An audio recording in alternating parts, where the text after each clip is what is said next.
Assalamualaikum warahmatullahi wabarakatuh.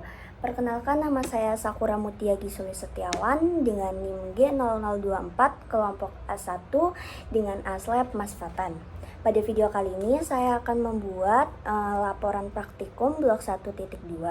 Nah, pada soal yang pertama, di mana Daniel itu adalah seorang siswa SMP. Ia sempat tertusuk paku saat bermain di lapangan dan hanya membilas dengan air mengalir. Setelah itu dia mengaku sulit untuk menggerakkan rahangnya dan terasa kaku dan tak bisa membuka mulutnya. Ini dari klinisnya.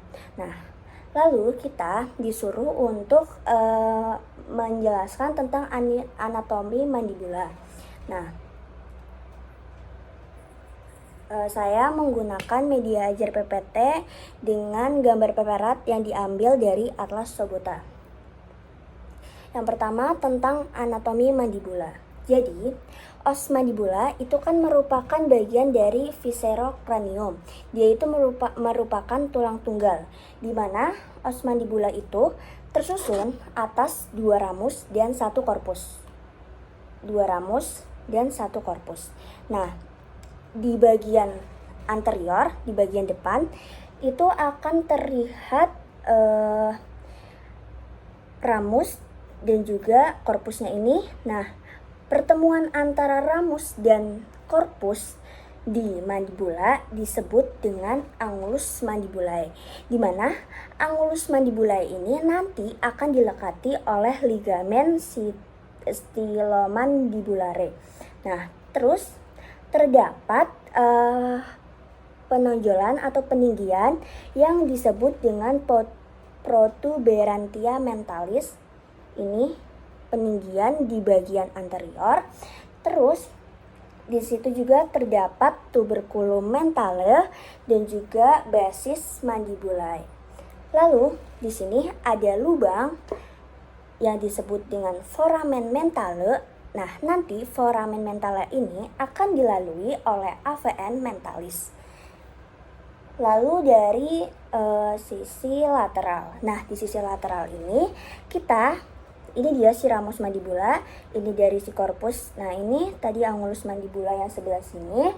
Lalu dia akan terlihat, nah ini dia processus condylaris dan processus coronideus. Nah, processus coronideus ini terlihat lebih runcing dibanding dengan processus condylaris. Nah, processus coronideus atau yang lebih runcing itu nanti akan dilekati oleh musculus temporalis. Nah, processus condylaris ini nanti akan bersendi, yaitu akan bersendi dengan os temporal. Nah, dia itu nanti akan membentuk articulatio tempora mandibularis. Itu untuk pergerakan mulut kita seperti berbicara, mengunyah.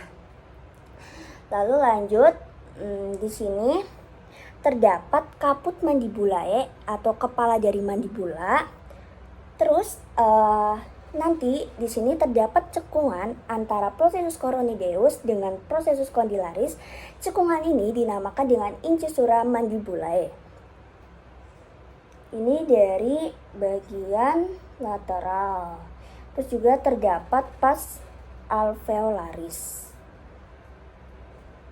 Lalu dari sisi inferior, dia itu nanti akan terlihat kolum mandibulae atau di bawahnya dari caput akan ada kolum atau leher dari itu disebut dengan kolum mandibulae. Nah, lalu di situ itu ada lubang, kalau di depan dinamakan dengan foramen mentalis.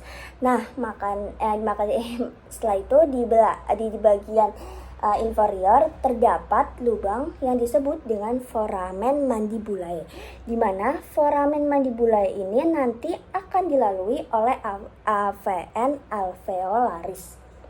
Nah, lalu di bagian inferior juga dia terdapat peninggian yang disebut dengan tuberositas petrigoidea. Terus di situ terdapat linea myloidea, terus ada foramen lingua, terus ada fossa dysgastrica, terus ada spina mentalis, penonjolan, terus ada symphysis mandibula, dan ada povea sublingualis. Itu tentang anatomi mandibula. Jadi di soal yang 1B menjelaskan tentang musculus masticatori, di mana musculus masticatori itu adalah kelompok otot yang bertanggung jawab untuk menggerakkan si mandibula atau rahang bawah ini. Jadi mereka ini memungkinkan kita untuk melakukan pergerakan seperti mengunyah dan berbicara. Nah, musculus masticatori itu secara garis besar terdapat 4 musculus, yaitu musculus temporalis, musculus masseter, musculus pterygoideus lateralis, dan musculus pterygoideus medialis. Nah, yang pertama kita akan membahas tentang musculus masseter. Nah, ini dia musculus masseter. Yaitu ada yang bagian profunda dan juga ada yang bagian superficial. Jadi dia itu di sisi lateral ramus mandibula. Dia itu fungsinya untuk menutup dengan kuat dan mendorong mandibula ke depan. Nah, dia itu diinervasi oleh saraf masseter, cabang dari saraf mandibular. Terus yang kedua ada musculus temporalis. Nah, musculus temporalis ini merupakan musculus yang paling besar. Nah, musculus temporalis ini letaknya di fossa temporalis dan processus coroideus mandibula. Nah, fungsinya juga untuk menutup mulut, menarik mandibula ke belakang, dan membantu dalam gerakan samping. Nah, dia itu diinervasi oleh saraf temporalis profundus, cabang dari saraf mandibular. Lalu yang ketiga ada musculus pterygoideus medialis, berarti dia ada di tengah. Dia itu letaknya di lamina medialis ini. Nah, dia ini letaknya di lamina medialis processus pterygoideus dan angulus mandibula.